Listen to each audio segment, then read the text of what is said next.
اگر بهت بگم که یه طلسمی هست که میتونه زندگیت رو، نسلت رو و دنیات رو عوض کنه و اون رو به بهترین شکل تغییر بده، چقدر حاضری هزینه کنی؟ چقدر اشتیاق داری برای به دست آوردن چنین طلسمی؟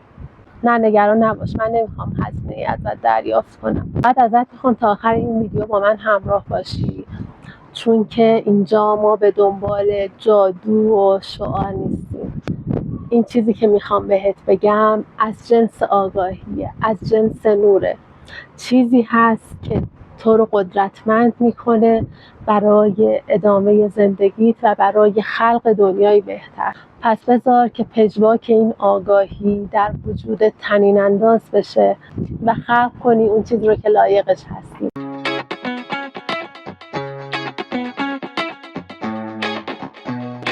این صدای آگاهی و بیداریه. اتفاقی نیست که داری این ویدیو رو میبینی. مطمئن باش یه جایی از خدا تغییر خواستی، یه جایی خواستی که دیگه برده نباشی و از دل دردهات شکوفه بزنی توی همین بعد جغرافیایی و در دل همین جنگی که تعدیل و دودلی رو توی وجودت بیدار کرده و تو سردرگمی که چیکار کنم که زندگیم حس امنیت و آرامش رو دوباره بتونه تجربه کنه.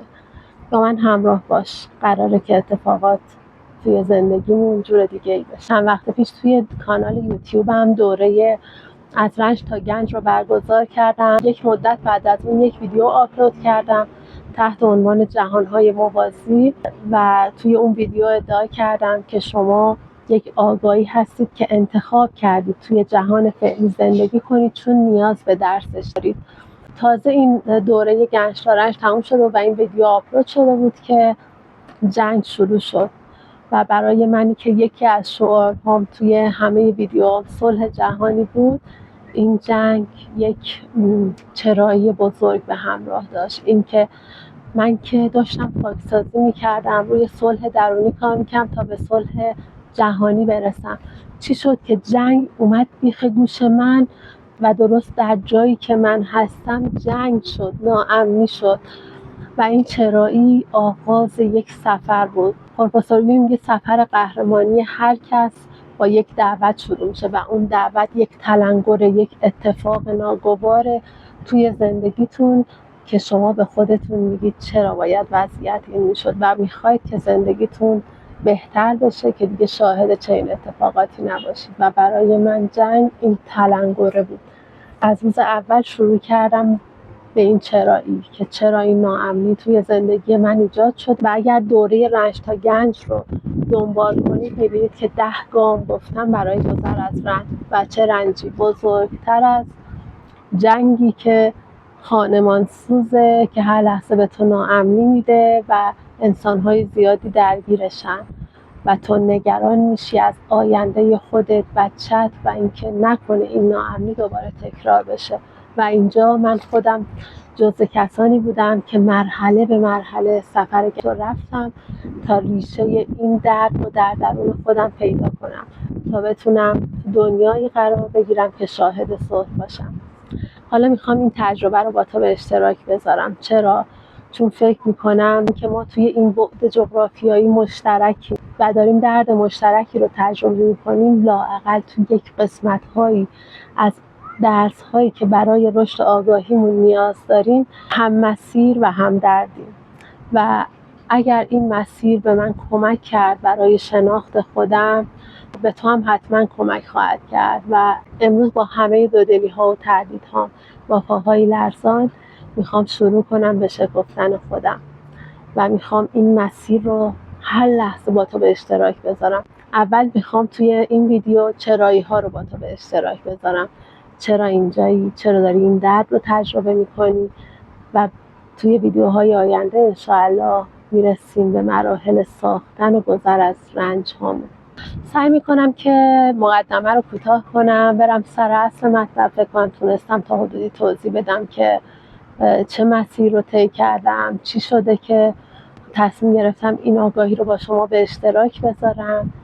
و فکر میکنم اگر تو هم صلح جهانی رو میخوای ما همسفرهای خوبی برای هم باشیم. من وقتی که جنگ شد اولین چیزی که بعد از اون چرایی ها برام اومد این بود که ریشه این جنگ رو در درون خودم ببینم. آدم هی داره دوربین رو تکون میده و نمیدونم چقدر میتونه تصویر خوبی به شما ارائه بده. من فهمیدم که این جنگ بیرونی در حقیقت ریشه در جنگی داره که در درون من هست. یعنی اون بخش هایی از وجودم که نپذیرفتمشون، نخواستم که ببینمشون و اونها الان داره طغیان میکنه که خودش رو به من نشون بده. چرا؟ چون شاید نسل‌ها ما به خاطر حفظ فضای امنمون این جنگ درونی رو توی خودمون سرپوش گذاشتیم تا در قالب زندگی اجتماعی که بیرونه جا بشیم.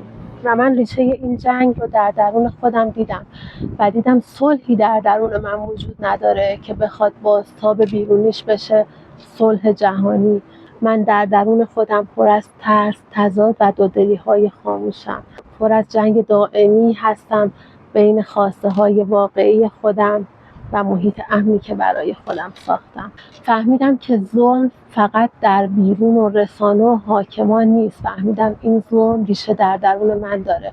هر جایی که صدای خودم رو خفه کردم، هر جایی که خاموش موندم و از خودم گذشتم، این ظلم رو بارور کردم و هر جایی که سرنوشت خودم رو به جای اینکه خودم خالقش باشم سپردم به دیگری تا اون خالق سرنوشت من باشه. و ریشه این ظلم رو در درون خودم پیدا کردم و در ظلم پذیری خودم گشتم تو جاهای مختلف زندگیم تا ببینم این ظلم کجاها من در برابرش توی زندگی خودم سکوت کردم و کجاها ظلم رو پذیرفتم و ریشه اون رو دیدم و دیدم اگر بیرون دارم ظلمی میبینم ریشش اول در درون منه و در جاهایی که خاموش شدم در برابر ظلم، جاهایی که خودم رو فراموش کردم، جاهایی که روی خودم سرپوش گذاشتم، بزرگترین ظلم رو به خودم کردم. و در نهایت فهمیدم که استبداد و دیکتاتوری چیزی بیرونی نیست و وقتی من خودم نمیدونم که چی میخوام و خودم اون چیزی رو که میخوام زندگی نمی کنم،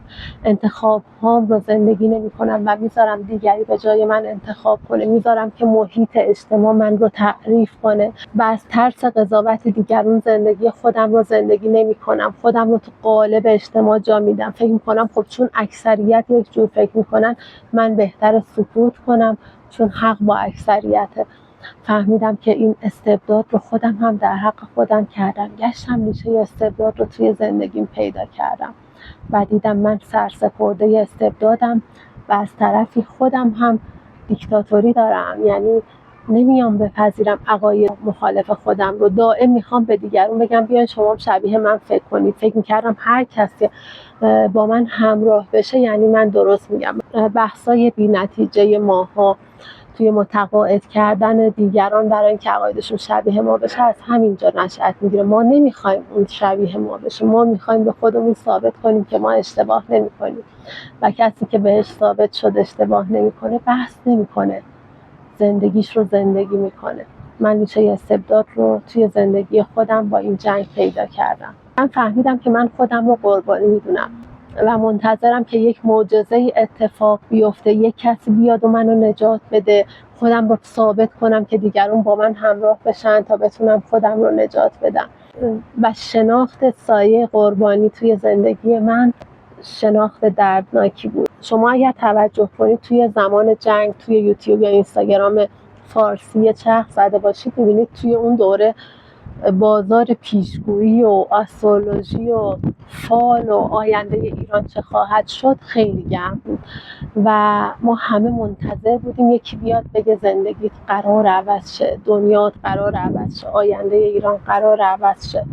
و اینجا سایه قربانی رو توی خودم دیدم. از بازتاب اون توی روح جمعیمون سایه قربانی رو دیدم و دیدم که چقدر من هم درگیر اینم، چقدر یه وقت‌های منتظر اون منجی بیرونی هستم که مثلا یک کسی بیاد از بیرون زندگی من رو عوض کنه. و فکر کنم به این که خیلی وقت‌ها به جای اینکه آگاهی رو توی وجود خودم بارور کنم، دست به زانوام بزنم بلندشم زندگی رو خلق کنم، منتظرم یک کسی بیاد و من رو نجات بده و بار این مسئولیت سنگین رو از دوش من برداره و من بتونم تو خوبی و خوشی زندگی کنم.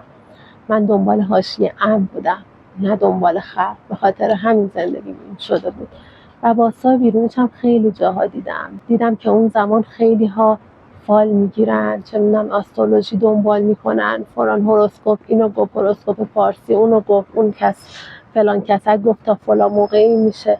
فهمیدم که نجات دهنده در روح خفته و تا زمانی که تو خودت نجات دهنده یا خودت نباشی هیچ اتفاق بیرونی رقم نمیخوره. متوجه شدم که کائنات و جهان هستی یه آینه بزرگ و یک آینه به تمام معناست از وجود تو و از درون تو و کافیه چشم باز کنی و بخوای درس‌های این دنیا رو بگیری. اون وقت جهان هستی آینه‌ای میشه که خودت رو به تو نشون میده.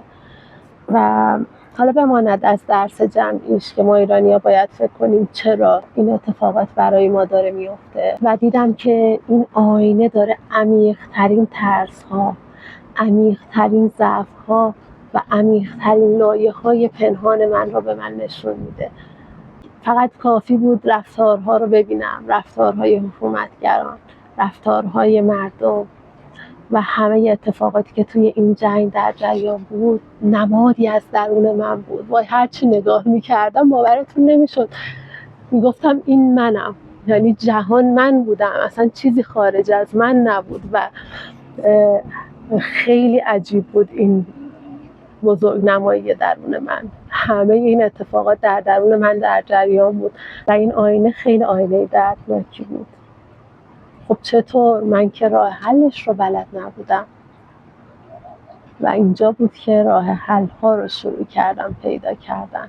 با همه وجودم میگفتم ای که مرا خوانده ای راه نشانم بده. در نهایت فهمیدم که اگر تو به خودت اعتماد نکنی، اگر قدر خودت رو ندونی، جهان هستی هم بازتاب همون میشه برای تو و یک جهان نامطمئن و ناامنی میشه برای چیزی که تو هستی. و اگر ندونی که چجور با تکیه بر حس ارزشمندی درونی خودت به خودت اعتماد کنی، قدم برداری برای ساختن سرنوشت خودت، هر لحظه مترسک و بازیچه دست این و اون میشی برای اینکه زندگی رو برات خلق کنن که تو نمیدونی چجور باید باشه. تو وقتی نمیدونی دقیقاً چی میخوای چطور توقع داری که بیرون از تو کسی بدونه چی میخوای؟ پس بشین با خودت فکر کن که تو واقعاً چی میخوای. به خودم گفتم از حاشیه امن خودت بیا بیرون، با همه دودلی ها، با همه ترس ها، لرزان لرزان خلق کن زندگی رو که لایقش هستی. دارم تلاش میکنم که یادش بگیرم. آگاهی نور عزیزان، همیشه گفتم وقتی درد رو پیدا کنی تازه میتونی دنبال درمان گردی. به قول حافظ شیراز میگه چو درد تو نبینم چرا دوا بکنم. دردش رو پیدا کن، درمانش رو هم پیدا میکنی. و امروز تصمیم گرفتم که این آگاهی رو با تو به اشتراک بذارم که بهت بگم هیچ نجات دهنده‌ای نیست، هیچ طلسمی وجود نداره که زندگیت رو عوض کنه. چرا؟ چون تو عوض نشدی، چون تو درسش رو نگرفتی که زندگیت عوض بشه. بیاین با هم خلق کنیم زندگی رو که لایقش هستیم.